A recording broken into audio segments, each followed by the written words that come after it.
ஒரு பெரிய காடு. அந்த காட்டுக்கு மத்தியில் ஒரு ஆசிரமம். அங்கே ஒரு முனிவர் இருந்தார். பல இடங்கள்லேருந்து வர்ற குழந்தைகளுக்கு அவர் பாடம் சொல்லி கொடுத்துக்கிட்டு இருக்கிறார். ஏழை பணக்காரர் அப்படிங்கிற வித்தியாசம்லாம் கிடையாதுங்க. எல்லாரும் அவர்கிட்ட தங்கள் பிள்ளைகளை அனுப்பி வச்சாங்க. மன்னர்களுடைய பிள்ளைங்க கூட அங்கே அவர்கிட்ட தான் படிக்கிறதுக்கு வருவாங்க. ஆனால் அந்த முனிவரை பொறுத்த வரைக்கும் எல்லா பிள்ளைங்களும் ஒன்று தான். இது யார் வீட்டு பிள்ளைன்னெல்லாம் பார்க்க மாட்டார். எல்லாரும் சமம்.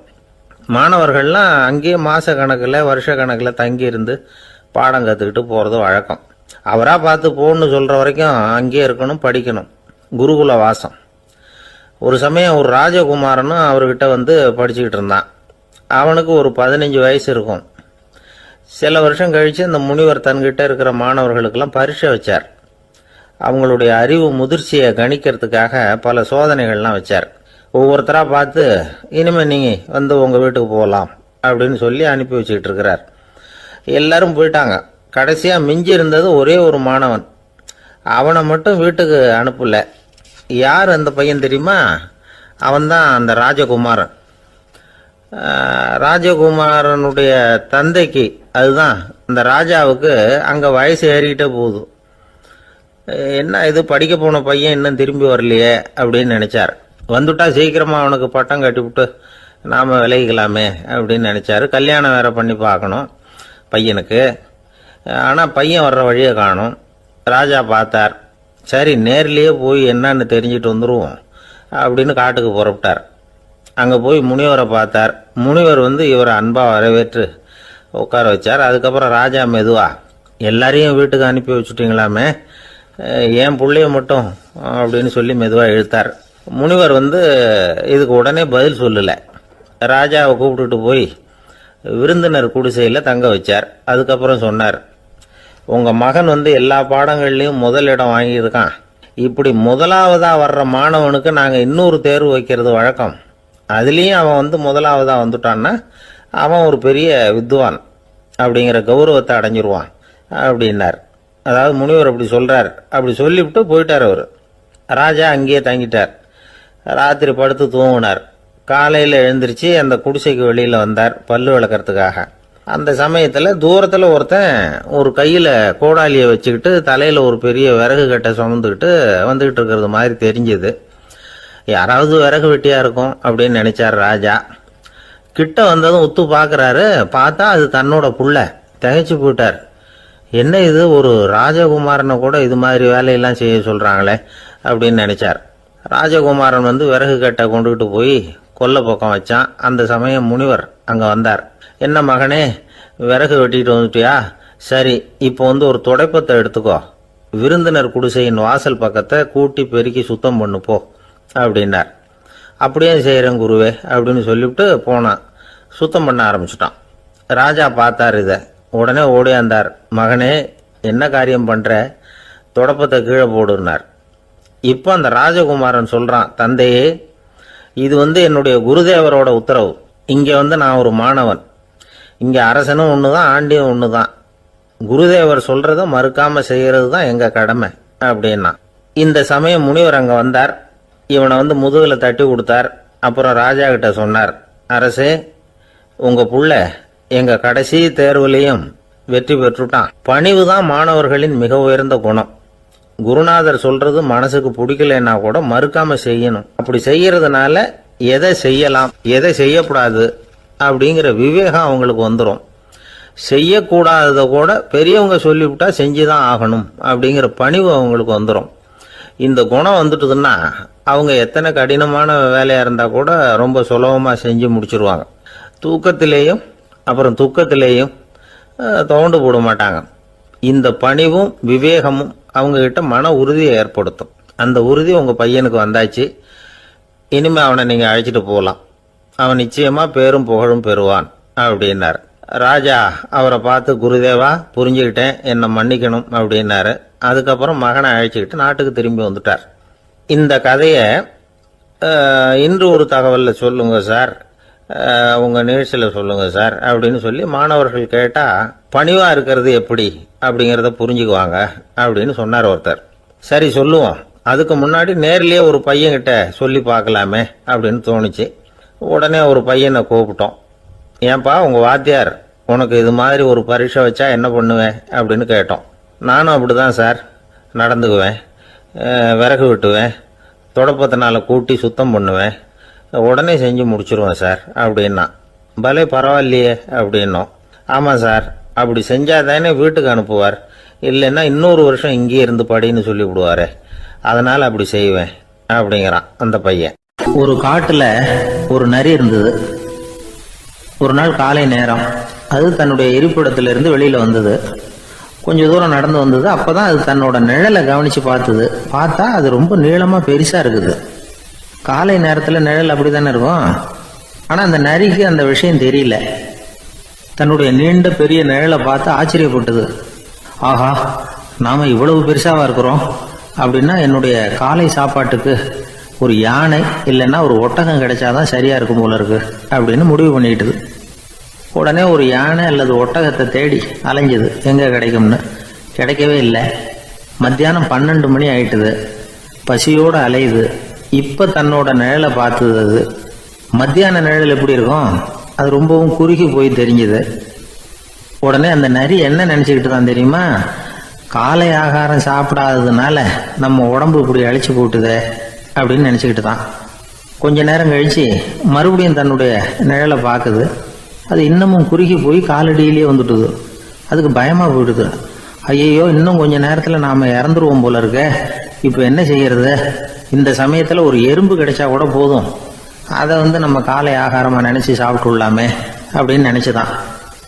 நம்முடைய நிழல் கூட நம்மள மாதிரியே தான் அடிக்கடி மாறிக்கிட்டே தான் இருக்குது. அது எப்பவும் ஒரே மாதிரி இருக்கிறது இல்ல. மனிதனுக்கு ஏற்படுகிற தன்முனைப்பு இருக்கு பாருங்க, ஈகோ, அது கூட ஒரு நிழல் மாதிரி தானா. அப்படி நினைக்க ஆரம்பிச்சுட்டா அதனால ஏதும் பிரச்சனை வராதான். தன்முனைப்பை நிழல் போலவே ஏற்றுக்கொள்ளுங்கள் அப்படிங்கிறது பெரியவங்க கருத்து. ஒரு காரியத்தை வெற்றிகரமா நல்ல விதமா செஞ்சு முடிக்கிறோம்னு வச்சுக்கோங்க, அந்த சமயத்துல ஒரு வித நுட்பமான தற்பெருமை நமக்குள்ள உண்டாகுது. இது இயற்கையானது, அதனால இது மேல பற்று வைக்கக்கூடாது.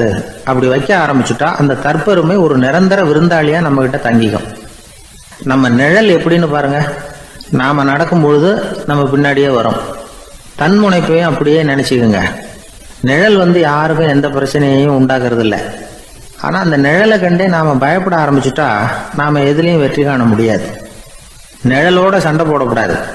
அது மாதிரி தன்முனைப்போடவும் நாம சண்டை போட வேண்டியதில்லை. இல்லாத ஒன்றோடு சண்டை போடுறது எப்படின்னா, அது இருட்டோட சண்டை போடுறது மாதிரி. நாம நிழல் கிடையாது, நம்ம கிட்ட இருக்கிற தன்முனைப்பு ஒரு நிழல். நம்ம நிழலையும் நமக்கு சமமா பாக்குறோம் பாருங்க, அங்கதான் சிக்கலே ஆரம்பம். இப்போ நாம நடந்து போய்கிட்டு இருக்கிறோம், நம்ம நிழல் தரையில விழுது. யாரோ ஒருத்தர் நம்ம நிழல் மேல காலை வச்சு நடந்து போறார். உடனே அவர்கிட்ட சண்டைக்கா போறோம், ஏண்டா என் நிழலை மிதிச்ச அப்படின்னு. நமக்கு தெரியும் அது நிழல் தாங்கிறது. அவர் உங்க மேல நடக்கல, உங்களுடைய நிழல் மேலதான் நடக்கிறார். அது மாதிரி உங்க தன்முனைப்பின் மேல யாராவது நடந்தா உங்களை அவமானப்படுத்துறதா நினைக்கிறீங்க. காரணம், நாமளும் நம்ம தன்முனைப்பும் ஒண்ணுங்கிற நினைப்பு தான் காரணம், மற்றபடி வேற ஒண்ணும் கிடையாது. நம்ம நிழல் மேல நடக்கிறவர் நம்மளை காயப்படுத்துறது இல்லை. தன்முனைப்பை வேண்டாத ஒன்னாவும் பார்க்க வேண்டியதில்லை. அது இயற்கை. நிழலை உங்க முன்னாடி வைக்க வேணாம், அது உங்க பின்னாடியே இருக்கட்டும். நிழலின் நிழலாகி விடாதீர்கள், நீங்கள் நீங்களாகவே இருங்கள். இதுதான் சான்றோர் சிந்தனை. ஒரு பேருந்துல ஒரே நெரிசல். ஒருத்தர் பக்கத்துல நின்றுகிட்டு இருந்தவர்கிட்ட ரொம்ப பணிவா விசாரிச்சார், ஏன் சார் நீங்க ஏதாவது பெரிய உத்தியோகத்துல இருக்கிறீங்களா அப்படின்னார். அப்படிலாம் ஒண்ணும் இல்லைங்கன்னார் அவரு. அப்படின்னா வேற ஏதாவது அரசியல்ல பெரிய பதவியில் இருக்கிறீங்களா அப்படின்னு கேட்டார். அதுவும் இல்லைங்கன்னார். சரி, பணமாவது அதிகமா வச்சிருக்கீங்களா அப்படின்னு கேட்டார். அப்படிலாம் ஒன்றும் கிடையாது சார்னார் அவரு. அப்புறம் எதுக்குடா என் காலை மிதிச்சுக்கிட்டு இருக்கிற, இடரா காலை அப்படின்னாராம் இவர். அள்ள அள்ள குறையாதது அட்சய பாத்திரம், அது நமக்கு தெரியும், கேள்விப்பட்டிருக்கிறோம். ஆனா போட போட நிரம்பாத ஒரு பாத்திரம் உண்டு. அது என்ன தெரியுமா? நம்மள பல பேர்கிட்ட அந்த பாத்திரம் உண்டு. அதுதான் பேராசை அப்படிங்கிற பாத்திரம்.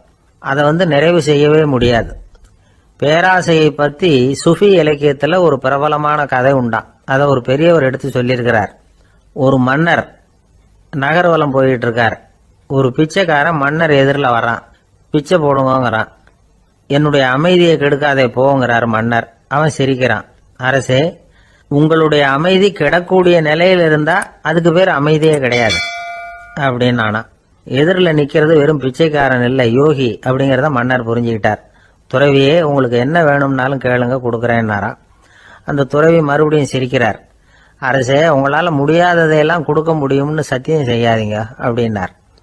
மன்னருக்கு கோபம் வந்துட்டுது. என்ன இவர் இப்படி சொல்றாரு அப்படின்னு நினைச்சார். நகர்வலத்தை பாதியிலேயே நிறுத்தினார். வாங்க அரண்மனைக்குன்னார். துறவியை அழைச்சிக்கிட்டு அரண்மனைக்கு வந்துட்டார். துறவி தன்கிட்ட இருந்த பிச்சை பாத்திரத்தை நீட்டினார்.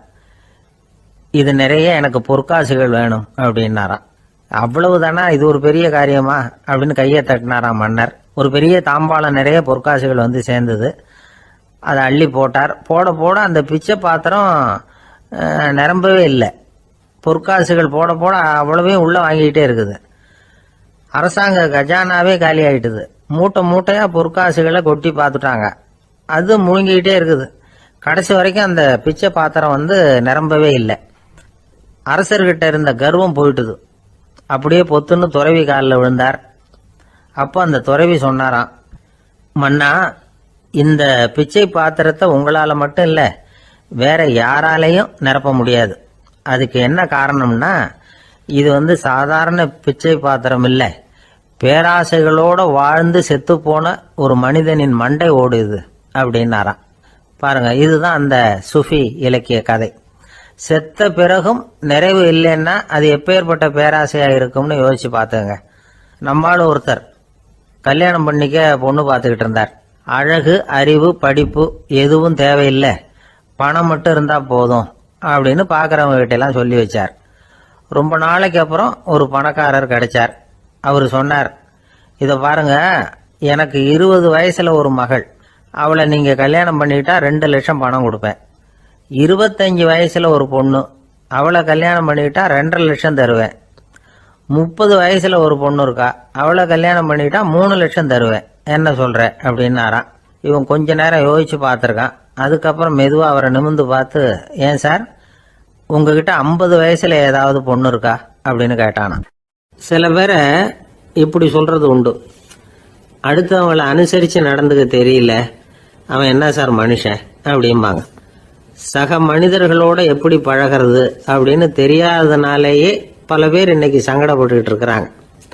வசதி வாய்ப்பெல்லாம் சரியா இருக்கும், ஆனா வாழ்க்கை சரியா இருக்காது. இன்னொருத்தர்கிட்ட எப்படி பேசுறது பழகிறதுங்கிறது தெரியாததுனால தான் இந்த அவஸ்தை. சரி, இந்த அவஸ்தை இல்லாம வாழறது எப்படி? இதுக்கு அனுபவசாலிகள் சில வழிமுறைகளை சொல்றாங்க. அதெல்லாம் என்னென்னங்கிறத இப்ப தெரிஞ்சுக்குவோம். முதல்ல நம்ம நாக்கு நம்ம கண்ட்ரோல்ல இருக்கணும். வார்த்தைகளை வந்து கொட்டி விட்டு அதுக்கப்புறம் அள்ள முடியாம கடந்து கஷ்டப்படக்கூடாது. எப்படி பேசுறோங்கிறதும் முக்கியம், பேசுறப்ப எப்படி முகத்தை வச்சிருக்கிறோங்கிறதும் முக்கியம். அன்பா பேசினாலும் நல்லா இருக்கும். அப்படி பேசுறப்ப ஆதரவா அவர் தோள் மேல ஒரு கையை போட்டுக்கிட்டு பேசினா இன்னமும் நல்லா இருக்கும். 2வது விஷயம், இன்னொருத்தர்கிட்ட பேசுறப்ப வாக்குறுதிகளை அள்ளி வீசக்கூடாது. கொடுக்கற வாக்குறுதி குறைச்சலா இருக்கணும். அப்படி கொடுத்த வாக்குறுதியை கண்டிப்பா நிறைவேற்றணும். நாம ஒருத்தரை பாராட்டுறோம் அல்லது அவரை பத்தி அபிப்பிராயம் சொல்றோம்னா அது ஆக்கப்பூர்வமா இருக்கணும். நம்ம பாராட்டு அல்லது விமர்சனம் அடுத்தவருடைய முன்னேற்றத்துக்கு உதவுறது மாதிரி இருக்கணும். நாம சொல்றதை கேட்டுட்டு அவன் தலையில கையை வச்சுட்டு உட்காந்துடக்கூடாது. எப்பவும் உற்சாகமா இருக்கணும், முகம் மலர்ச்சியா இருக்கணும். மனுஷன் இருந்தா வருத்தம், கவலை, ஏமாற்றம் எல்லாம் இருக்கதான் செய்யும். அதெல்லாம் மனசுல இருக்கட்டும். அந்த வருத்தமும் கவலையும் ஏமாற்றமும் சேர்ந்துக்கிட்டு நம்ம முகத்துல இருக்கிற மலர்ச்சியை மூடி மறைக்கிறதுக்கு நாம இடம் கொடுத்துடக்கூடாது. எந்த விஷயத்தை பத்தி யாருகிட்ட பேசினாலும் வெளிப்படையா பேசணும், திறந்த மனசோட பேசணும். மூடி மறைச்சி முன்னு மூங்கிக்கிட்டு இருக்கக்கூடாது. இன்னொருத்தர்கிட்ட பேசுறப்போ விவாதம் பண்ணுங்க, அது தப்பு இல்லை, ஆனா வாதாடிக்கிட்டு இருக்கக்கூடாது. அதாவது என்ன சொல்றாங்கன்னா, டிஸ்கஸ் பண்ணலாம், ஆர்கியூ பண்ணக்கூடாதான். நம்ம கிட்ட இருக்கிற நல்ல குணங்களை நாம எடுத்து சொல்லிட்டு இருக்கக்கூடாது. அந்த நல்ல குணங்களே நம்மளை பத்தி எடுத்து சொல்லணும், அது மாதிரி நடந்துக்கணும். அதே மாதிரி அடுத்தவங்க கிட்ட உள்ள கெட்ட குணங்களை பத்தி அவசியம் இல்லாம நாம பேச வேண்டியதில்லை. உங்களை பத்தி யாராவது தப்பா பேசுறாங்களா, அப்படி அவங்க பேசுறதுல உண்மை இல்லையா அப்படின்னா அதை நீங்க பொருட்படுத்த வேண்டியதில்லை, விட்டுடலாம், அது தானா போயிடும். ஒரு 4-5 பேரோட பேசிக்கிட்டு இருந்தீங்கன்னா எல்லாருக்கும் முக்கியத்துவம் கொடுங்க, யாரையும் அலட்சியப்படுத்தாதீங்க. தமாஷா பேசலாம், ஆனா உங்க தமாஷ் வந்து அடுத்தவங்களை வந்து கேலி பண்றதா இருக்கக்கூடாது. நமக்கு கிடைக்க வேண்டியது கிடைக்கலையே அப்படிங்கிற தவிப்பு நம்மகிட்ட இருக்கக்கூடாது. அது தேவையில்லை. உங்கள் செயல்பாடுகள் தெளிவாக இருக்கட்டும், பாராட்டு தானாக உங்களை தேடிட்டு வரும். இன்னொரு மனுஷனுடைய மனசில் கௌரவமான ஒரு இடத்த பிடிக்கணும்னா நாம் இந்த குணத்தை எல்லாம் நம்மகிட்ட வளர்த்துக்கணும். இதெல்லாம் அனுபவசாலிகள் சொல்லியிருக்கிற குறிப்புகள். இந்த குறிப்புகளை சரியாக புரிஞ்சுக்கணும், அது முக்கியம். தப்பாக புரிஞ்சுக்கிட்டா என்ன ஆகும் தெரியுமா? இதை கேளுங்க. ஒருத்தர் வந்தார், சார் அடுத்தவங்க தோள் மேலே கையை போட்டுக்கிட்டு அன்பாக பேசணும்னு சொன்னீங்க, அப்படிதான் பேசினேன். அவரு முதுக கூட தட்டி கொடுத்தேன், என் வேலை போயிடுது சார், வீட்டுக்கு அனுப்பிச்சிட்டாங்க அப்படின்னார். யாருக்கிட்ட அப்படி பேசுனீங்கன்னு கேட்டோம். என் முதலாளிகிட்ட சார் அப்படிங்கிறார் ரொம்ப சோகமா. ஒரு மாணவனை பார்த்தேன், என்ன தம்பி படிப்புலாம் எப்படி இருக்குது அப்படின்னு விசாரித்தேன். அவன் ரொம்ப அழுத்துக்கிட்டான். நான் நல்லா தான் சார் படிக்கிறேன், இருந்தாலும் புத்தியில் சரியாக ஏற மாட்டேங்குது சார் அப்படின்னா. சரி, இவனும் நம்ம ரகம்தான் அப்படின்னு சொல்லி முடிவு பண்ணிட்டோம். கல்வி கற்கக்கூடிய ஒரு மாணவன் சம்பந்தப்படுற புத்திகள் பல வகை. அதை பற்றி ஒரு பெரியவர் விளக்கி இருக்கிறார். மிருத்து புத்தின்னு ஒன்று இருக்குதான். மிருத்துன்னா மண்ணால் செவுறு கட்டுறோம்ல, மண் சுவரில் ஆணி அடிக்கிறதும் சுலபம், அதை பிடுங்கி எடுக்கிறதும் சுலபம். அது மாதிரி சில பேர் குரு சொல்லி கொடுக்குறத சுலபமாக கேட்டு தெரிஞ்சு வச்சுக்குவாங்க, கொஞ்ச நேரத்தில் சுலபமாக மறந்தும் போயிடுவாங்க.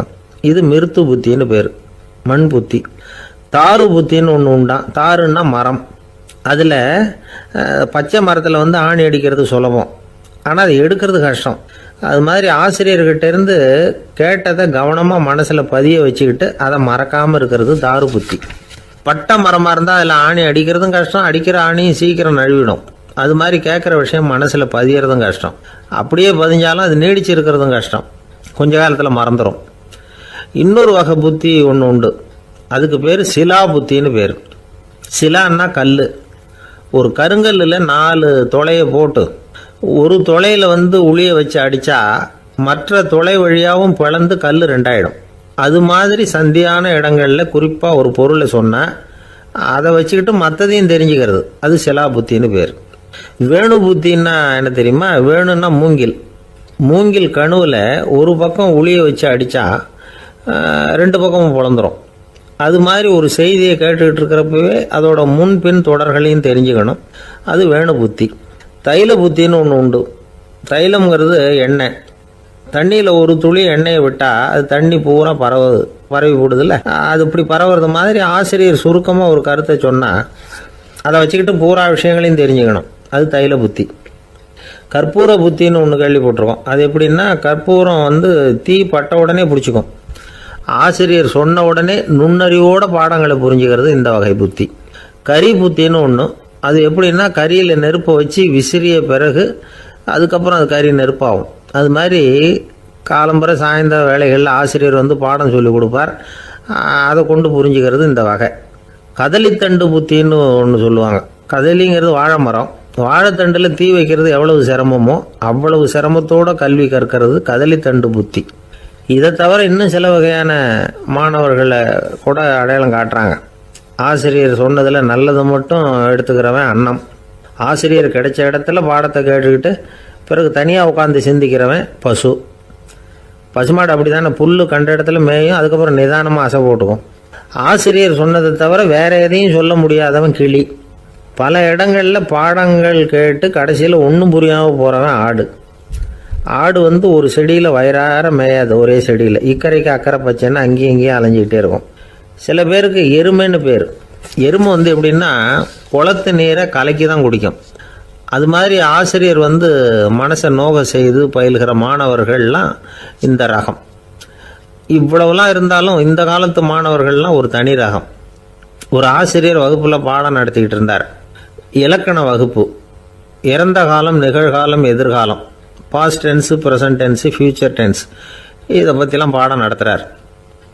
எல்லாம் சொல்லி கொடுத்துட்டு இப்போ நான் ஒரு வாக்கியம் சொல்லுவேன், அது என்ன காலம் அப்படிங்கிறத நீங்கள் சொல்லணும்னார் ஆசிரியர். சரி, நாங்கள் மாணவர்கள்லாம், நான் நாளைக்கும் பாடம் நடத்த போகிறேன், இது என்ன காலம் அப்படின்னு கேட்டார் ஆசிரியர். அதாவது நான் நாளைக்கும் பாடம் நடத்த போகிறேன், இந்த வாக்கியம் என்ன காலம்னு கேட்டார். ஒரு பையன் மெதுவாக எழுந்திரிச்சு சொன்னான், இது எங்கே போதாத காலம் சார் அப்படின்னு சொல்லிவிட்டு உட்காந்துட்டானா. ஒரு பள்ளிக்கூடம், அதில் வசதியான வீட்டுக்குள்ள ஒருத்தன் படிச்சுக்கிட்டு இருந்தான். இன்னொரு ஏழை பையனும் அங்கே படிச்சுக்கிட்டு இருக்கிறான். இவங்க 2 பேரும் ஒரே தெருவில் தான் இருக்கிறாங்க. பணக்கார வீட்டு பையன் பங்களாவில் இருந்தான். அவனுக்கு வேலை செய்யறதுக்காக சில வேலை ஆட்கள் உண்டு. அதனால அவன் நல்லா சாப்பிடுவான், தூங்குவான். ஏதோ வரணுமேங்கிறதுக்காக பள்ளிக்கூடத்துக்கு வருவான், போவான், அவ்வளவுதான். இந்த ஏழை பையன் இருக்கானே, அவன் அப்படி இல்லை. காலையில் எழுந்திருப்பான், உடற்பயிற்சி பண்ணுவான், அவங்க வீட்டில் கிடைக்கிற சாதாரண உணவு அதை அளவோடு சாப்பிடுவான், வீட்டில் உள்ள வேலைகளையும் செய்வான், பள்ளிக்கும் தவறாமல் வந்துடுவான்.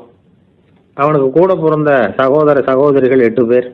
எல்லாரும் தன்னம்பிக்கையோடு அவங்க வேலையை செஞ்சுக்கிட்டு இருந்தாங்க. இந்த பையன் எப்பவும் உண்மையை தான் பேசுவான், கடமையை ஒழுங்காக செய்வான். ஆசிரியர்களுக்கு இவனை ரொம்ப பிடிக்கும். அதனால் இவனை அந்த பள்ளிக்கூடத்து மாணவர் தலைவனாக ஆக்கியிருந்தாங்க. இது அந்த பெரிய இடத்து பையனுக்கு பிடிக்கல. மாணவர் தலைவனுக்கு பணிஞ்சு போகிறதுக்கும் அவனுக்கு விருப்பம் இல்லை. ஒரு நாள் வகுப்பில் ஆசிரியர் எல்லா மாணவர்களுக்கும் ஒரு வேலை கொடுத்தார். எல்லாரும் அதை சுறுசுறுப்பாக செஞ்சுக்கிட்டு இருக்கிறாங்க. இவன் மட்டும் சோம்பலாக உட்காந்துருக்கிறான். ஆசிரியர் அந்த பக்கமாக வந்தார். இதை பார்த்துட்டார். உடனே மாணவர் தலைவனாக இருக்கிற அந்த ஏழை பையனை கூப்பிட்டார். இந்த பாருப்பா, ஏன் அந்த பையன் இப்படி சும்மா உட்காந்துருக்கிறான், என்னன்னு விசாரிச்சு சொல்லு அப்படின்னு சொல்லிவிட்டு உள்ளே போயிட்டார். இவன் மெதுவாக போய் அவன்கிட்ட விசாரிச்சான், ஏன் இப்படி சோர்ந்து போய் உட்காந்துருக்கிற அப்படின்னு. அவன் ரொம்ப அலட்சியமாக இவனை திரும்பி பார்க்குறான். என்னோட சிரமம் உனக்கு என்ன தெரியும்? வீட்டில் என்னுடைய சௌகரியங்களை கவனிக்கிற வேலை ஆட்கள் 2 பேரும் இன்னைக்கு வேலைக்கு வரல. அதனால் என்னோட வேலையெல்லாம் நானே கவனிக்கிற மாதிரி ஆயிட்டுது. அதனால் சோர்ந்து போயிட்டேன் அப்படின்னு நான். அப்புறம் கேட்டிருக்கான், அது சரி, உன்னுடைய வீட்டில் உன்னுடைய வேலைக்காரங்க வராத போது நீ எப்படி சமாளிக்கிற அப்படின்னு கிண்டலாக கேட்டிருக்கான். அதாவது இவன் ஏழைங்கிறதையும் இவன் வீட்டில் வேலை செய்யறதுக்கு யாரும் இல்லைங்கிறதையும் இப்படி சொல்லி கிண்டல் பண்ணுறான்.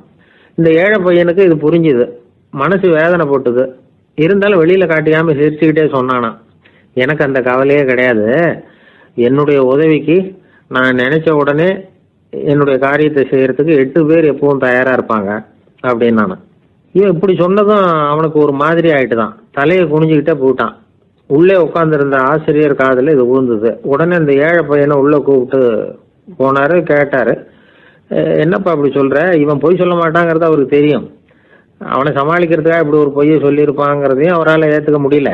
ஏன்பா, நீ நினைக்கிற காரியத்தை செய்ய 8 பேர் தயாராக இருக்கிறதா சொன்னியே, உன்னுடைய சகோதர சகோதரிகளை குறிப்பிட்டு அப்படி சொன்னியா அப்படின்னு கேட்டார். இல்லைங்க ஐயா, நான் அவங்கள குறிப்பிட்டு அப்படி சொல்லலைன்னா. அப்படின்னா பொய் சொன்னியா? இந்த சின்ன விஷயத்துக்கு அப்படி பொய் சொல்லலாமான்னார். ஐயா, நான் பொய்யும் சொல்லலைன்னா. இவன் அப்படின்னா நீ சொன்னதுக்கு என்ன அர்த்தம்னார். இப்போ அந்த பையன் சொல்றான், ஐயா, நான் நினைக்கிறத செய்து முடிக்க என் கூட இருக்கிற அந்த 8 பேர் யாருன்னா 2 காலு, 2 கை, வாய், மூக்கு, கண்ணு, காது, ஆக மொத்தம் 8. இவங்க தான் இந்த வேலை ஆட்கள். நான் சொல்றதை செய்யறதுக்கு, நான் சொல்றதை கேட்கறதுக்கும் செய்யறதுக்கும் அவங்க எப்பவும் தயாரா இருக்காங்க. அந்த அளவுக்கு என்னுடைய பயிற்சிகள், பழக்க வழக்கங்கள் மூலமா அவங்கள நல்ல நிலைமையில வச்சிருக்கிறேன் அப்படின்னா. இந்த கதையை சுவாமி சின்மயானந்தர் சொல்றது வழக்கம். இயற்கை நமக்கு கொடுத்துருக்கிற வேலை ஆட்கள் இந்த 8. இவங்களை நல்ல முறையில் வச்சிருந்து வேலை வாங்க வேண்டியது நம்முடைய கடமை. அந்த கடமையை ஒழுங்காக செஞ்சுக்கிட்டு வந்தால் வாழ்க்கையில் வெற்றி நிச்சயம். இல்லைன்னா குழப்பம்தான். புத்தி சரியா இல்லைன்னா இந்த வேலையாட்கள் நாம் சொல்கிறத கேட்க மாட்டாங்க. ஒருத்தன் குடி போதையில் தள்ளாடி தள்ளாடி போய் ஒரு மரத்தில் முட்டிக்கிட்டானா. தலையில் கட்டு போட்டுக்கிட்டு மறுநாள் வந்திருக்கான். ஏன்டா அப்படி பண்ணுறேன்னு கேட்டிருக்காங்க. நான் ஒதுங்கி போன்னு தான் சொன்னேன், அது கேட்கல அப்படின்றான். எது கேட்கல? உன்னோட காலா அப்படின்னு கேட்டிருக்காங்க. இல்லைங்க, அந்த மரம் அப்படின்னு நானா. கணவன் மனைவி அன்பா இருக்கணும், ஒருத்தர் நல்லா புரிஞ்சுக்கணும், விட்டு கொடுக்குற மனப்பான்மை வேணும். அதுதான் ஒரு நல்ல குடும்பம். இன்னைக்கு பல குடும்பங்கள்ல அர்த்தமில்லாத சண்டைகள் தான் அதிகம். கிராமப்புறங்களில் வேடிக்கையாக ஒரு கதை சொல்லுவாங்க. ஒரு ஊரில் ஒரு ஆள் இருந்தான். வேலை வெட்டி இல்லாமல் சும்மாவே இருந்தான். அவனுக்கு கல்யாணம் பண்ணி வச்சாங்களாம். மனைவி வந்து சேர்ந்தா. சும்மாவே உட்காந்துருக்கிறியே, ஏதாவது சம்பாதிக்கிற வழியை பாரு அப்படின்ட்டு இருக்கா. அதுக்கு தான் யோசனை பண்ணிட்டு இருக்கிறேன், ஒரு அருமையான ஐடியா அப்படின்னு நானா. என்ன அது சொல்லு அப்படின்னு இருக்கா. அவ ஒரு ஆட்டுக்குட்டி வாங்க போறேன்னு இருக்கான்.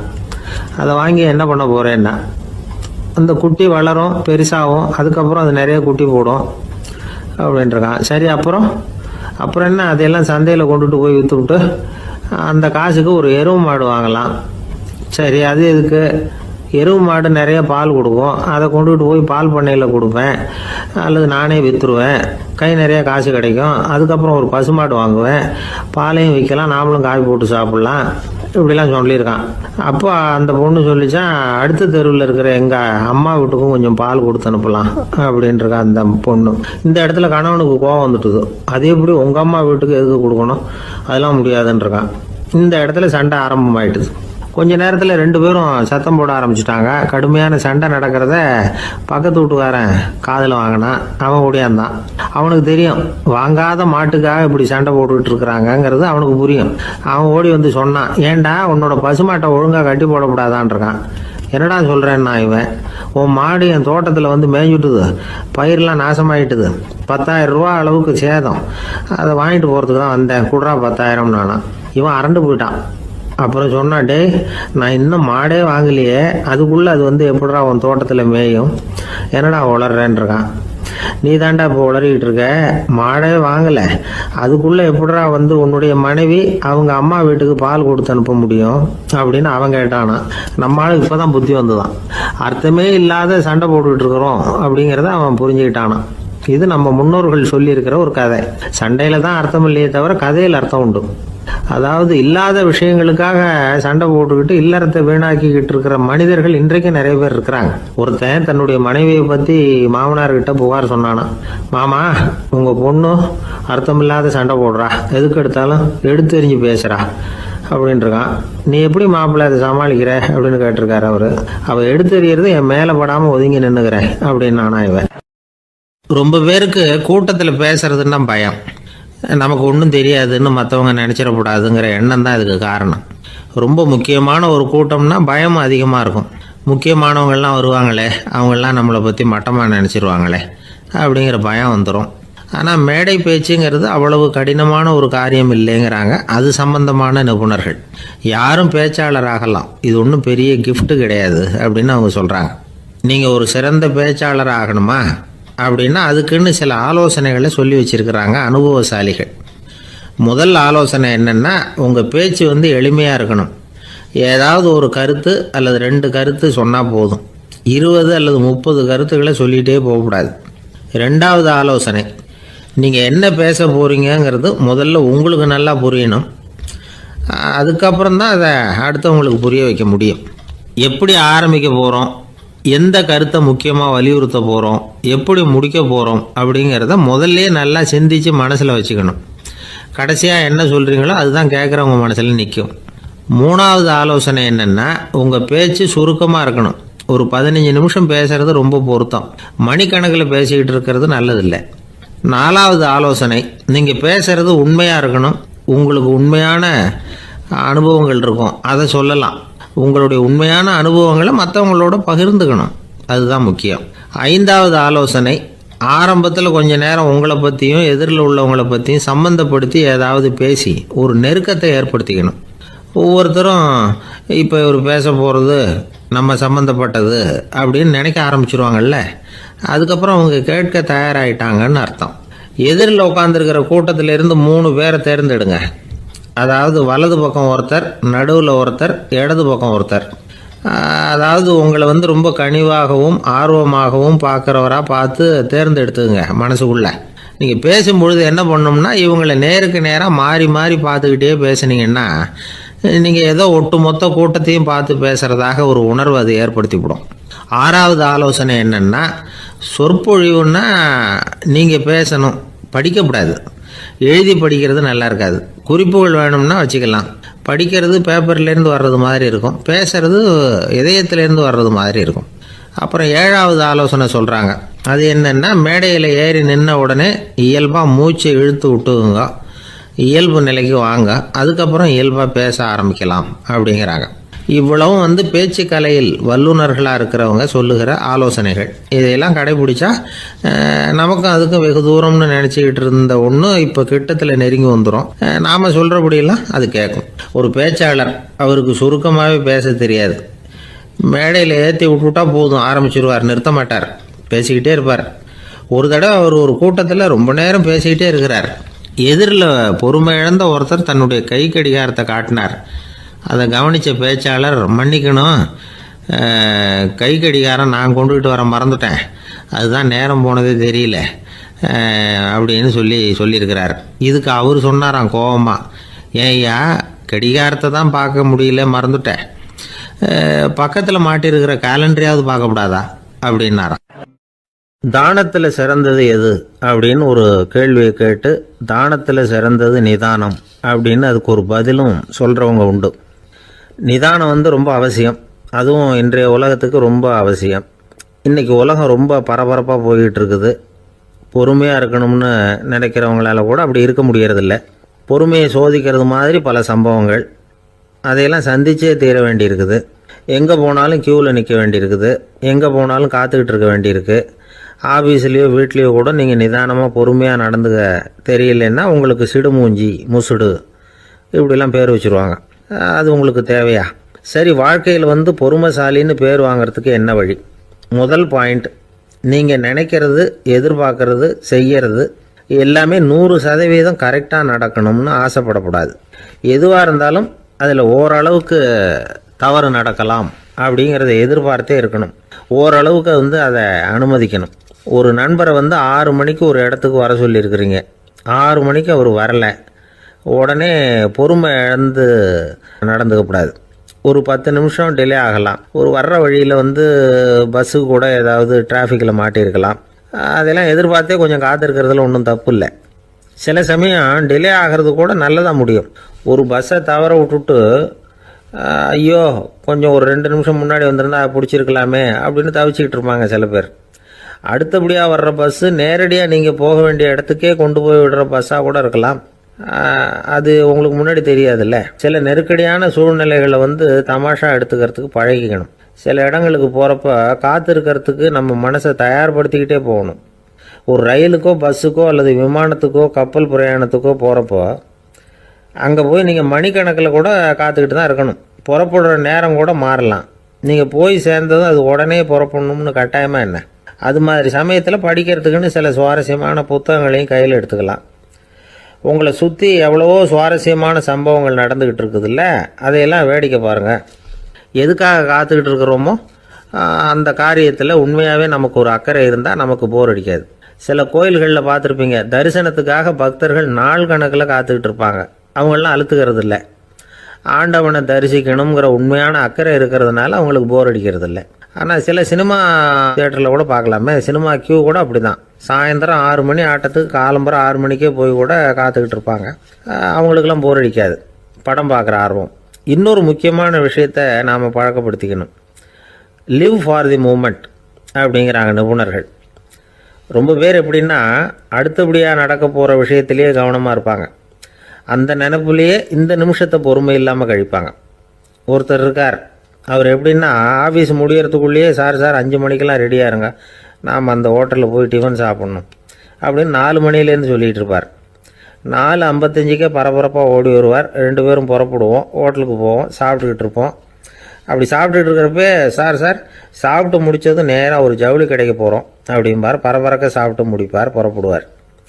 ஜவுளி கடையில் அவசரமாக சீக்கிரம் பில் போடுங்க சார், சினிமாவுக்கு நேரம் ஆகிடும்பார். சினிமா தியேட்டரில் உட்காந்து அடுத்தபடியாக எங்கே டின்னர் சாப்பிட்றதுன்னு யோசனை பண்ணிகிட்டு இருப்பார். ராத்திரி படுக்கையில் விழுந்ததுக்கு அப்புறமும் நாளைக்கு காலையில் எழுந்திரிச்சதும் அதை பண்ணணும் இதை பண்ணணும்னு திட்டம் போட்டுக்கிட்டே இருப்பார். அதாவது எப்போவும் அடுத்த நிமிஷம், அடுத்த நாள், அடுத்த வாரம், அடுத்த வருஷம், இதுதான் அவங்க சிந்தனை. இந்த நிமிஷம் என்ஜாய்மெண்ட்டை அவங்க இழந்துடுறாங்களாம். அதனால தான் வாழ்நாள் பூரா பொறுமையின்மை, அவஸ்தை, அல்லல். அதனால் நாம் எல்லாரும் வாழ்க்கையில் நிதானமாக இருக்கிறதுக்கு கற்றுக்கணுமா. அதுக்காக இந்த நிதானத்துக்கு வேறு விதமான அர்த்தம் பண்ணிக்கக்கூடாது. ஒருத்தர் அப்படித்தான் ஒரு தடவை அவருடைய குதிரை காணாமல் போயிட்டு தான். அதுக்காக அவர் கவலைப்படலை, நிம்மதியாக இருந்தார், சந்தோஷமாக இருந்தார். என்ன சார் இது, உங்கள் குதிரை திருட்டு போயிட்டுதுங்கிறீங்க, நீங்கள் கவலைப்படாமல் இருக்கிறீங்களே அப்படின்னு கேட்டாங்களாம். அதுக்கு அவர் சொல்லியிருக்கார், நல்ல வேலை சார், கட்டியிருந்த குதிரை காணாமல் போயிருக்குது. நான் அது மேலே உட்காந்துருக்கிற சமயம் அது காணாமல் போயிருந்ததுன்னா, திருட்டு போயிருந்ததுன்னா நானும் சேர்ந்தில் காணாமல் போயிருப்பேன் அப்படின்னாராம்.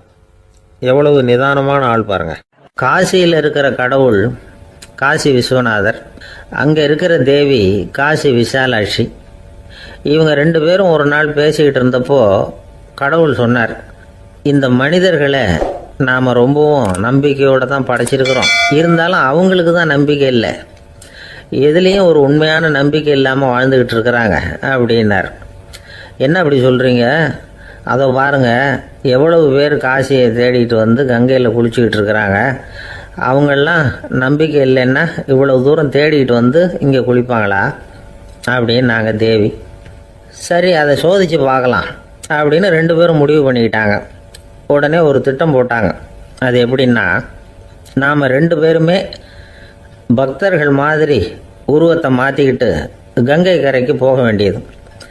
நான் வந்து கங்கையில் இறங்கி குளிக்கிறேன். கொஞ்ச நேரத்தில் சுழலில் மாட்டிக்கிட்டது மாதிரி நடிக்கிறேன்.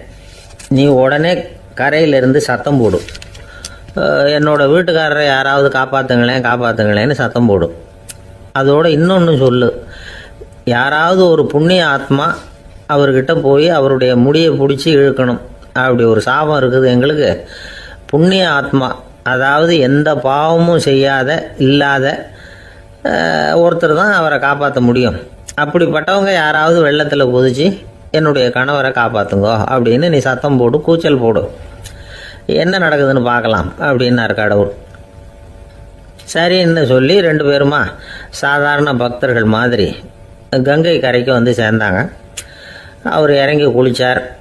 திட்டம் போட்டது மாதிரியே சுழலில் மாட்டிக்கிட்டது மாதிரி கத்துனார். கரையில் இருந்த அந்த அம்மா, ஐயோ என் கணவரை காப்பாற்றுங்களேன், யாராவது காப்பாற்றுங்களேன்னு கத்துனாங்க. பல பேர் ஓடி வந்தாங்க. உடனே இவங்க, பாவம் இல்லாத புண்ணிய ஆத்மா ஒருத்தரால் தான் என்னுடைய கணவர் காப்பாற்றப்படணுங்கிறது விதி, அப்படி ஒரு சாபம் இருக்குது, அதனால் புண்ணிய ஆத்மா யாராவது அவர்கிட்ட போய் அவர் முடியை பிடிச்சி தூக்குனா அவரை காப்பாற்றி விடலாம் அப்படின்னாங்க. இவங்க இப்படி சொன்னதும் எல்லாரும் திகைச்சு போய் நின்றுட்டாங்க. ஒவ்வொருத்தருக்கும் அவங்க செஞ்ச பாவம்லாம் ஒவ்வொன்றா ஞாபகத்துக்கு வர ஆரம்பிச்சுட்டுது. சரி, இதுக்கு நாம லாயக்கு இல்லை அப்படின்னு சொல்லி ஒதுங்கி போக ஆரம்பிச்சிட்டாங்க எல்லாம். இந்த சமயத்தில் யாரோ ஒருத்தர் வேகமாக ஓடி வந்தார். ஆற்றுல குதிச்சார். அவர்கிட்ட போனார், முடியை பிடிச்சார், தூக்குனார், அவரை காப்பாற்றி கரைக்கு கொண்டுட்டு வந்துட்டார். அப்படி காப்பாற்றின அந்த ஆளை இவங்க 2 பேரும் தனியாக கூப்பிட்டுக்கிட்டு ஒரு மண்டபத்துக்கு வந்துட்டாங்க. வந்து விசாரிக்கிறாங்க. நீ யாரப்பா அப்படின்னு கேட்குறாங்க. ஏதும் தெரியாத மாதிரி. நான் இந்த ஊர் அன்ன சத்திரத்தில் வேலை செய்கிற ஒரு சமையல்காரன் அப்படிங்கிறார். நீ வந்து கங்கையில் குளிக்கிறது உண்டான்னு கேட்டிருக்காங்க. நான் இந்த ஊர்லேயே தான் இருக்கிறேன், இருந்தாலும் தினமும் கங்கையில் குளிக்கிறதில்ல, எப்பாவது ஒரு நாள் அங்கே குளிப்பேன் அப்படின்னார். கங்கையில் மூழ்கி எழுந்திரிச்சா பாவமெல்லாம் தொலையும்னு சொல்கிறாங்க. அப்படி இருக்கிறப்போ அங்கே இன்றைக்கி கங்கையில் குளிச்சுக்கிட்டு இருக்கிறவங்கெல்லாம் தங்களை வந்து புண்ணிய ஆத்மாவா நினைக்கல. கங்கையில் குளிக்காத நீ உன்னை வந்து புண்ணிய ஆத்மாவா நினச்சி என்னை காப்பாற்ற வந்திருக்கிற, அது எப்படி அப்படின்னு கேட்டார். அதுக்கு அந்த ஆள் சொல்கிறான், கங்கையில் குதித்ததுக்கு அப்புறம் தானே உங்களை காப்பாற்ற போகிறோம். அப்படி குதிக்கும் பொழுது என்னுடைய பாவமெல்லாம் போயிருக்கும்ல, நான் புண்ணிய ஆத்மாவாக ஆயிருப்பேனே, அதனால தான் துணிஞ்சு வந்து உங்களை காப்பாற்றினேன் அப்படின்னா. கடவுளும் தேவியும் அவனுக்கு வந்து காட்சி கொடுத்தாங்களாம். இப்படி ஒரு கதை உண்டு. அதாவது கங்கையில் குளிச்சுக்கிட்டு இருக்கிறவங்களுக்கே தங்களுடைய பாவம் போகுங்கிற நம்பிக்கை பரிபூர்ணமாக இல்லை. குளிக்காத ஒருத்தனுக்கு அந்த நம்பிக்கை இருந்தது. அதனால் அவனால் கடவுளை பார்க்க முடிஞ்சது. கடவுளை வந்து நாமளும் பார்க்க முடியுமா முடியாதா அப்படிங்கிற குழப்பம்லாம் நமக்கு வேண்டியதில்லை. நம்பிக்கையோடு வாழணுங்கிற உண்மையை மட்டும் இந்த கதையிலேருந்து புரிஞ்சுக்கிட்டா போதும். ஏன்னா இந்த கதையை கேட்டுட்டு ஒரு நண்பன் குதர்க்கமாக ஒரு கேள்வி கேட்டான். ஏன் சார், கங்கையில் குளித்தா பாவம் போயிடும்னு சொல்கிறீங்களே, நான் எனக்கு வேண்டாத ஒருத்தனை அழைச்சிட்டு போய் கங்கையிலேயே தள்ளி விட்டுட்டு அதுக்கப்புறம் அங்கேயே முழுக்க போட்டுட்டு நான் செஞ்ச பாவத்தை வந்து அதுலேயே கழுவி விட்டுட்டு மறுபடியும் உங்ககிட்ட வந்துடுறேன்னு வச்சுக்கோங்க, நீங்கள் என்னை வந்து புண்ணிய ஆத்மான்னு ஏற்றுக்குவீங்களா அப்படிங்கிறான். ஆள் கொஞ்சம் ஆசைந்தான், நம்மளே அங்கே அழைச்சிட்டு போனாலும் போயிடுவோம். 1816 வருஷம் செப்டம்பர் மாதம் 11ஆம் தேதி பிரான்ஸ் தேசத்தில் உள்ள ஒரு மருத்துவமனை. அங்கே ஒரு இளம் டாக்டர் கொஞ்ச நாளைக்கு முன்னாடி தான் அந்த ஆஸ்பத்திரியில் புதுசாக வேலைக்கு சேர்ந்துருக்கிறார். அவர் பேர் ரெனே லெனக். அவர் அன்னைக்கு காலையில் அந்த மருத்துவமனையில் அப்படியே ரவுண்ட்ஸ் வந்துக்கிட்டு இருக்கிறார். வார்டில் ஒரு படுக்கையில் ஒரு இளம் பெண் படுத்திருக்கிறார். அந்த பொண்ணுக்கு இருதய நோயாக இருக்கலாம்ங்கிறது மற்ற டாக்டர்கள் சந்தேகம். அந்த காலத்துல எல்லாம் ஒருத்தருடைய இருதய துடிப்பை தெரிஞ்சுக்கணும்னா நோயாளியின் மார்பில் டாக்டர் வந்து காதை வச்சு பார்த்து தான் தெரிஞ்சுக்கிறது வழக்கம். ஆனால் இந்த பெண்ணும் வந்து இளம் பெண், அந்த டாக்டரும் புதுசாக சேர்ந்துருக்கிறவர். அதனால் பரிசோதனை பண்ண தயங்கினார். கொஞ்ச நேரம் யோசனை பண்ணார். திடீர்னு ஒரு ஞாபகம் வந்தது அவருக்கு. அதாவது அன்னைக்கு விடியற் காலையில் தோட்டத்தில் அப்படி வாக்கிங் போயிட்டு இருந்தப்போ சின்ன பசங்கள்லாம் ஒரு மரக்கட்டையை வச்சு விளையாடிட்டு இருந்தாங்களாம். அதை இவர் பார்த்துருக்கிறார். அது என்ன விளையாட்டுனா, ஒரு நீளமான மரப்பலகை, அதில் ஒரு முனையில் ஒரு பையன் தன்னுடைய காதை வச்சுக்கிட்டு இருக்கிறான், மறுமுனையில் இன்னொரு பையன் அந்த மரப்பலகையை ஒரு ஆணியால் கீறிக்கிட்டு இருக்கிறான். ஒரு முனையில் ஆணியால் கீறும் பொழுது மறுமுனையில் காதை வச்சிருக்கிற பையனுக்கு அந்த சத்தம் துல்லியமாக கேட்குது. அந்த டாக்டருக்கு காலையில் பார்த்த இந்த விளையாட்டு ஞாபகத்துக்கு வந்துட்டுது. உடனே என்ன பண்ணார் தெரியுமா? ஒரு நீளமான காகிதத்தை எடுத்தார். அதை அப்படியே உருளை மாதிரி உருட்டினார். ஒரு முனையை அந்த நோயாளியின் மார்பில் இடது பக்கம் வச்சார், இன்னொரு முனையில் தன்னுடைய காதை வச்சார். என்ன ஆச்சரியம்! நோயாளியின் மார்புல நேரடியாக காதை வச்சு கேட்கறத விட துல்லியமாக கேட்டுது இதய துடிப்பு. இதய துடிப்பு மட்டும் இல்லை, மூச்சு இழுத்து விடுறது, திரவ பொருள்களின் அசைவு, எல்லா சத்தமும் தெளிவாக கேட்குது. கிரேக்க மொழியில் ஸ்டெத்தாஸ் அப்படின்னா மார்பு, ஸ்கோப்பின் அப்படின்னா பார்ப்பதுன்னு அர்த்தம். அதனால் டாக்டர் ரெனே லெனக் தான் கண்டுபிடிச்ச கருவிக்கு ஸ்டெத்தஸ்கோப் அப்படின்னு பேர் வச்சார். அவரே வந்து முதல் மாடலையும் செஞ்சார். அளவு ரொம்ப பெருசாக இருந்தது, சுலபமாக எடுத்துகிட்டு போகிறது கஷ்டம், அது அவ்வளோ கஷ்டமாக இருந்தது அது. அதனால் அவரே அதை அப்புறம் 2 பிரிவாக தயார் பண்ணார். இது 2 துண்டையும் டாக்டர் தன்னோட கோட்டு பாக்கெட்டில் வச்சுக்கலாம், தேவைப்படுறப்ப எடுத்து ஒன்றா சேர்த்துக்கலாம். இப்படி தான் அவர் ஆரம்பத்தில் பண்ணார். தன்னுடைய இந்த கண்டுபிடிப்பை பற்றி அவர் ஒரு புத்தகம் எழுதினார். நிறைய விற்றுது, புகழும் பணமும் சேர்ந்தது. பணமும் புகழும் வந்து சேர்ந்தது மாதிரியே அவருக்கு ஒரு நோயும் வந்து சேர்ந்தது. அது என்ன நோயின்னு கண்டுபிடிக்கிறதுக்கும் அவர் கண்டுபிடிச்ச கருவி தான் உபயோகப்பட்டு தான். அவரே அதை கண்டுபிடிச்சார். அவருக்கு வந்திருந்தது காச நோய். 1826ஆம் வருஷம் ஆகஸ்ட் மாதம் 13ஆம் தேதி உலகத்தின் முதல் ஸ்டெதஸ்கோப்பை கண்டுபிடிச்ச டாக்டர் ரெனே லெனக் காலமானார். அவர் சாகிறதுக்கு முன்னாடி மரத்தால் செஞ்சு வச்சிருந்த ஸ்டெதஸ்கோப்பை தனக்கு வேண்டியப்பட்ட ஒரு டாக்டர்கிட்ட கொடுத்து, என்னுடைய சொத்துக்கள்லேயே ரொம்ப வசந்தது அப்படின்னு சொன்னாராம். அதுக்கப்புறம் 3 வெள்ளைக்காரங்க சேர்ந்து இந்த கருவியில் சில மாற்றங்களை பண்ணாங்க. ஆனால் 1829 லண்டனில் டாக்டர் நிக்கோலஸுங்கிறவர் ஒரு காதால் இதய துடிப்பை கேட்கறத விட டாக்டர் 2 காதாலையும் கேட்கறது தான் சரியாக இருக்கும் அப்படின்னு ஒரு கருத்தை வெளியிட்டார்.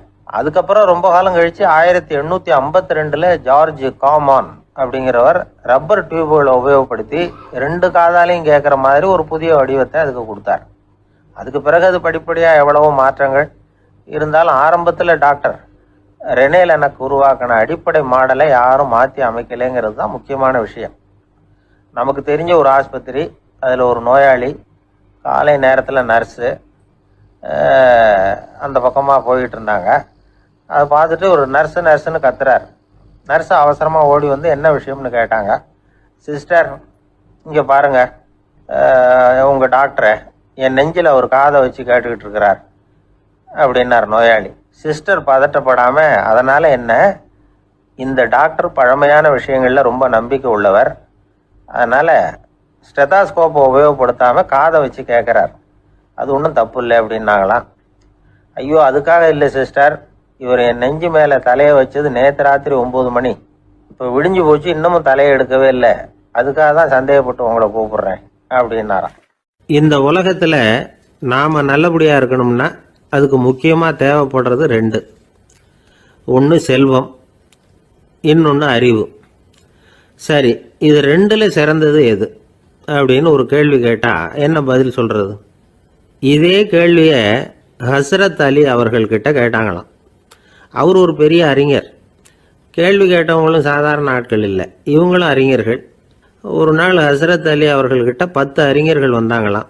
ஐயா, நாங்கள் 10 பேரும் உங்ககிட்ட ஒரே கேள்வியை தான் கேட்க வந்திருக்கிறோம், ஆனால் எங்கள் 10 பேருக்கும் நீங்கள் தனித்தனியாக பதில் சொல்ல முடியுமா அப்படின்னு கேட்டிருக்காங்க. அதாவது அவங்க ஒரே கேள்விக்கு இவர்கிட்ட இருந்து 10 விதமான பதில் எதிர்பார்க்குறாங்க. சரி கேளுங்க, என்ன கேள்வி அப்படின்னார் அவர். அப்போ தான் அவங்க கேட்டாங்களாம், செல்வம், அறிவு, இது 2ல் சிறந்தது எது? இதுதான் கேள்வி. ஹஸ்ரத் அலி என்ன பண்ணார் தெரியுமா? அவங்கள ஒவ்வொருத்தராக கூப்பிட்டார், ஒவ்வொரு விதமான பதிலை சொல்லி அனுப்புனார். முதல்ல ஒருத்தரை கூப்பிட்டார், சொன்னார், அறிவுங்கிறது தீர்க்க தரிசிகள், ஞானிகள், மகான்கள், இவங்களோட பரம்பரை சொத்து. ஆனால் செல்வம்ங்கிறது கொடுங்கோலரின் ஆயுதம், அதனால் அறிவு தான் சிறந்தது அப்படின்னார். ரெண்டாவது ஆளை கூப்பிட்டார். உங்ககிட்ட செல்வம் இருந்தால் நீங்கள் தான் அதை காப்பாற்றணும், ஆனால் அறிவு உங்களை எப்பவும் காப்பாற்றும், ஆகவே அறிவு தான் சிறந்தது அப்படின்னார். மூணாவது ஆளை கூப்பிட்டார். செல்வந்தனுக்கு எப்போதும் விரோதிகள் அதிகம், ஆனால் அறிஞனுக்கு நண்பர்கள் அதிகம், அதனால் அறிவு தான் சிறந்ததுன்னார். அடுத்தவரை கூப்பிட்டார். செல்வம் அடுத்தவங்களுக்கு கொடுக்க கொடுக்க குறையும், ஆனால் கல்விங்கிறது அதிகரிச்சுக்கிட்டே வரும், கொடுக்கறதுனால குறையாது, அதனால் அறிவு தான் சிறந்ததுன்னார். இன்னொருத்தரை கூப்பிட்டார். அறிவுள்ளவன் எப்பவும் அதை அடுத்தவங்களுக்கு வாரி வழங்கிக்கிட்டே இருப்பான், அதனால் அவங்ககிட்ட தாராளத்தன்மை இருக்கும், ஆனால் செல்வந்தன்கிட்ட கஞ்சத்தனம் தான் இருக்கும், அதனால் அறிவு தான் சிறந்ததுன்னார். ஆறாவது நபரை கூப்பிட்டார். செல்வத்தை கள்வர்கள் திருடிட்டு போக முடியும், ஆனால் அறிவை அப்படி திருடிட்டு போக முடியாது அப்படின்னார். ஏழாவது நபரை கூப்பிட்டார். செல்வம் கால ஓட்டத்தில் அழிஞ்சிரும், ஆனால் அறிவை கால ஓட்டம் ஒன்றும் பண்ண முடியாது, ஆகவே அறிவே சிறந்ததுன்னார். எட்டாவது ஆளை கூப்பிட்டு சொன்னார். செல்வத்துக்கு எப்பவும் எல்லை உண்டு, நிறை உண்டு, அளவு உண்டு, கணக்கு உண்டு, ஆனால் அறிவுக்கு அப்படிப்பட்ட எல்லை எதுவும் கிடையாது, அதனால் அதுதான் சிறந்ததுன்னார். அடுத்தவனை கூப்பிட்டார்.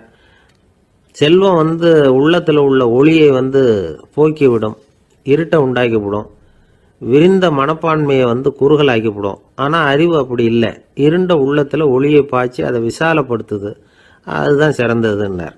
கடைசியாக 10வது நபரை கூப்பிட்டார். செல்வம் மனசில் செருக்கை உண்டாக்குது, ஆணவத்தை ஏற்படுத்துது, அதனால் நானே கடவுள்னு நினைக்கிற அளவுக்கு மனுஷனை தாழ்த்தி விடுது, ஆனால் அறிவு பணிவையும் பண்பாட்டையும் வளர்க்குது, அதனால் அறிவு தான் சிறந்ததுன்னார்.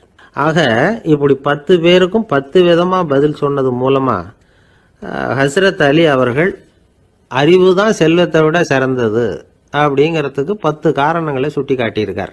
அந்த அறிஞர் 10 பேர் கேட்ட ஒரே கேள்விக்கு 10 பதில் சொன்னார். நமக்கு வேண்டிய ஒருத்தர் 10 பேர் கேட்ட கேள்விக்கு ஒரே பதில் சொல்லி சமாளித்தார். கேள்வி என்ன தெரியுமா?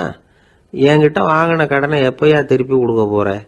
இதுதான் அந்த 10 பேரும் கேட்ட ஒரே கேள்வி. இந்த மாதம் 26ஆம் தேதி தந்துடுறேன் அப்படிங்கிற ஒரே பதில் சொல்லி அவ்வளவு பேரையும் இவர் அனுப்பி வச்சுட்டாராம்.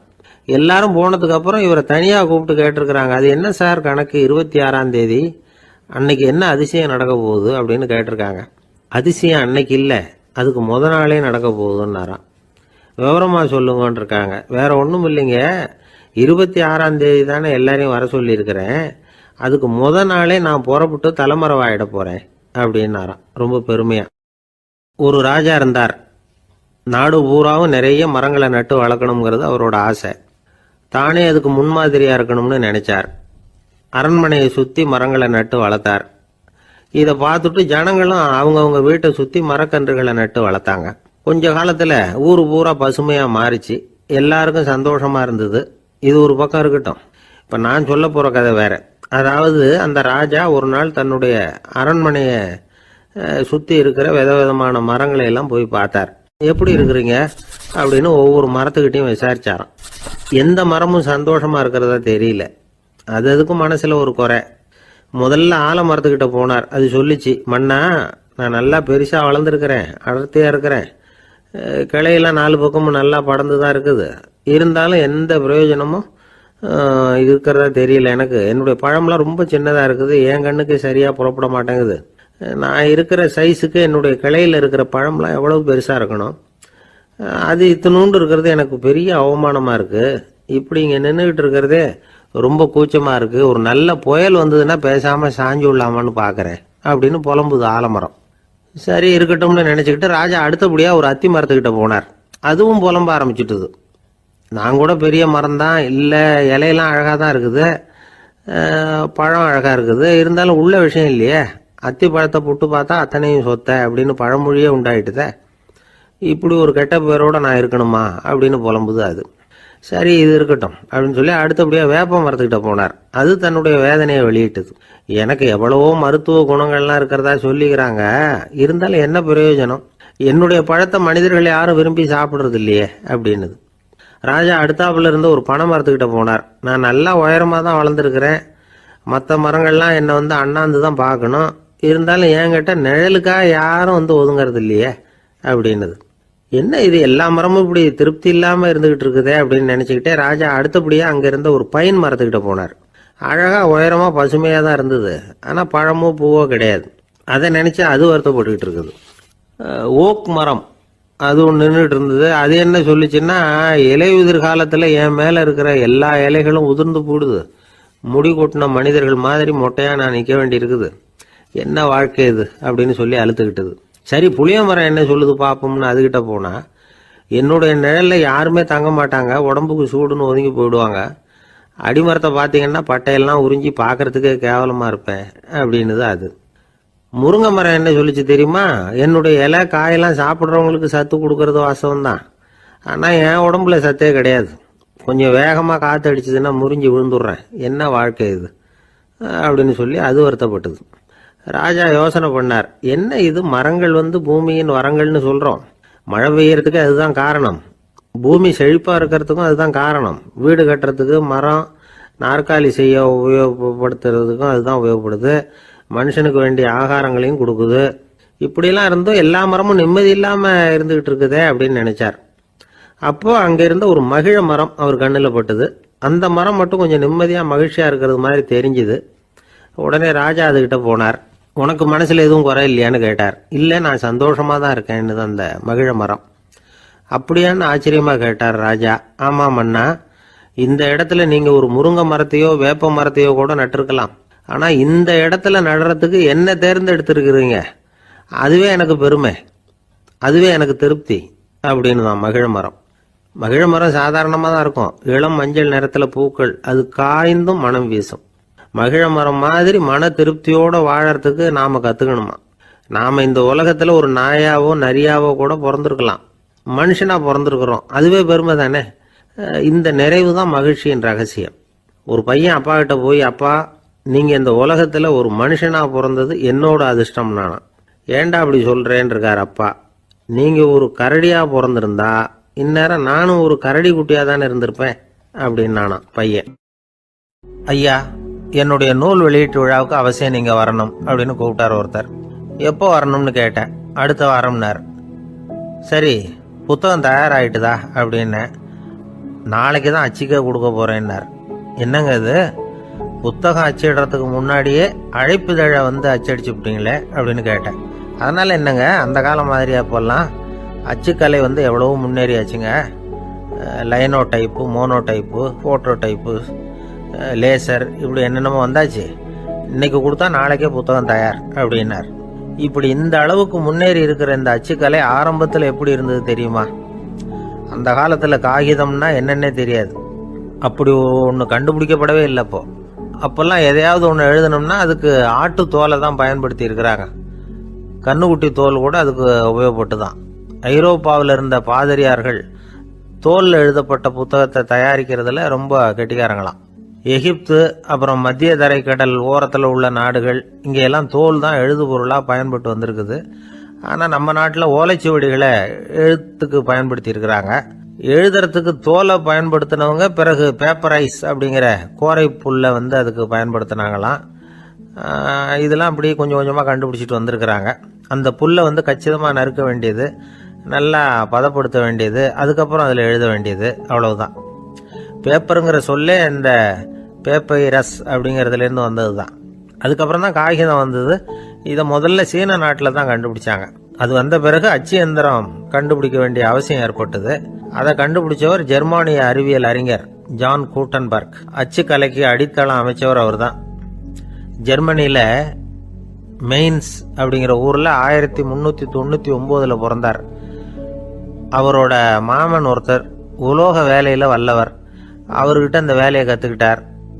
அதோட வைர கற்களை பட்டை தீட்டுறதுலையும் ரொம்ப தேர்ச்சி பெற்றிருந்தார். இளம் வயசுலேயே சும்மா இருக்க மாட்டாராம், எதை செஞ்சாலும் அதை திறமையாக செய்வாராம்.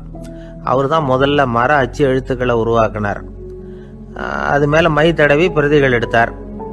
அதுக்கப்புறம் உலோக எழுத்துக்கள், முதல்ல காரியம், அப்புறம் இரும்பு, அப்புறம் கலப்பு உலோகம், பிறகு அச்சடிக்கிறதுக்கு எந்திரம் ஒன்றையும் உருவாக்கினார்.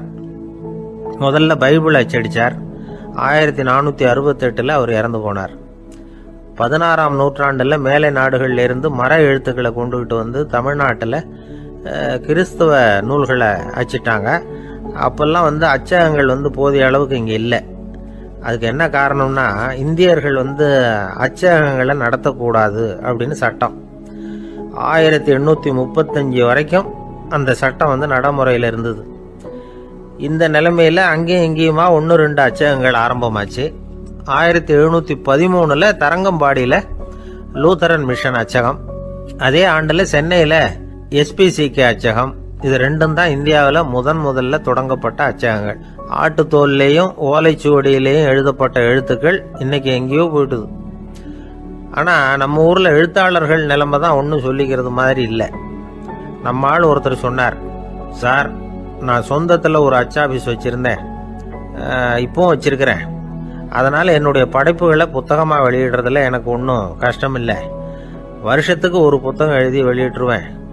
15 வருஷமாக இலக்கிய உலகத்துக்கு இப்படி சேவை செஞ்சுக்கிட்டு வர்றேன். ஆனால் இந்த வருஷம்தான் வாசகர்கள் எனக்கு பாராட்டு விழா நடத்தி இருக்கிறாங்க அப்படின்னார். இந்த வருஷம் அப்படி என்ன விசேஷம் அப்படின்னு கேட்டோம். இந்த வருஷம்தான் நான் எந்த புத்தகம் எழுதி வெளியிடாமல் இருந்தேன், அதுக்காகத்தான் எனக்கு இந்த பாராட்டு விழா அப்படின்னார். நமக்கு முன்னாடி நமக்கு வேண்டிய ஒருத்தர் ஒரு கிளாஸில் நமக்கு பழச்சாறு கொண்டாந்து வைக்கிறாருன்னு வச்சுங்க. உடனே நாம் என்ன பண்ணுவோம்? எடுத்து கிடுகிடுன்னு சாப்பிட்ருவோம், அடுத்தவங்க யாரும் வர்றதுக்குள்ள.